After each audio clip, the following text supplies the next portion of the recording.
Watch's president, Tom Fitton, speaking out on new damning documents showing the Obama-era FDA purchased fetal body parts. Here's One America's John Hines. As the president of Judicial Watch, can you comment on reports of records that you have received from the Obama administration FDA, the Food and Drug Administration, of communications and contracts with a human fetal tissue provider that seems to show the FDA was buying, quote, intact calvarium baby skulls, 18 to 24 weeks, for $515 per skull? What do you make of this apparent sale of fetal body parts to the FDA? Well, it ought to cause both moral and legal outrage on the part of United States citizens and taxpayers that their tax dollars are being used to purchase basically the dead bodies of unborn human beings. They divvy up their bodies, they sell their heads, they sell their livers, they sell other aspects of their body, and you see the price list. Another interesting bit of information you uncovered, also stating here, documents, quote, documents previously uncovered in this lawsuit, according to your press release, that the federal government demanded the purchased fetal organs be, quote, fresh, never frozen. What do you make of that? Well, if you want to, I don't know how any normal person could read that and not be horrified. They wanted the organs shipped on dry ice. This is awful stuff, and it highlights the humanity. But it's actually happening. Yeah, and it highlights the, you know, these are organs. This isn't, oh, a clump of cells. These are organs. These are baby skulls up to 24 weeks gestation. So these are, there's no doubt that any normal person would call these a human being.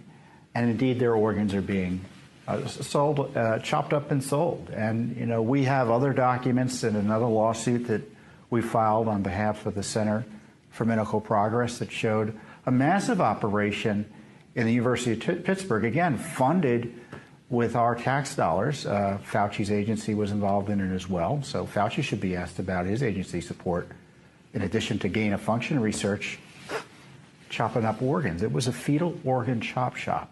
You filed a Freedom of Information request with the FDA, the agencies in charge here. Of course, they did not respond to providing this information. You wanted to find out whether they were selling body parts or buying body parts. We wanted the details, right. And a judge granted you, I guess, discovery, granted you said that you could get the information, the redactions.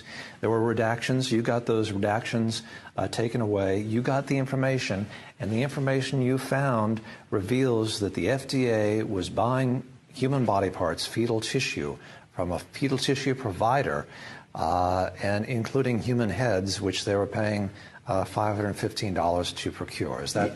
You know, as I recall it, the government wanted to withhold some of the prices they were paying for the organs and seemingly dismembered heads of unborn human beings.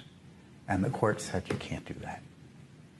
And we have a separate lawsuit that involves NIH and NIAID, the Fauci agency, that showed they were having almost a one-shop, as I said, you know, a one-stop shop operation at the University of Pittsburgh. And the documents raise questions about whether the aborted human beings were still alive when the organs were taken from them. The Obama administration obviously was involved in this. The Trump administration figured out what was happening and shut it down. But now it's reported that the Biden administration is prepared to open up the spigot again to fund this sort of barbarism. What should someone think about this if they're learning about this for the first time? It just seems like it's sort of a jaw-dropping, don't you think? You know, John, I've been doing this work at Judicial Watch for 23 years. These are the worst documents about government conduct I've ever seen in my life. It's a barbarism that you know, we should all be terribly concerned about, and it should be a priority in terms of investigating how this is being done, why it was done, whether it violated the law, and making sure it stops. Tom Fitton, president of Judicial Watch, thank you very much for talking to us on One American News, sir. You're welcome. Thank you.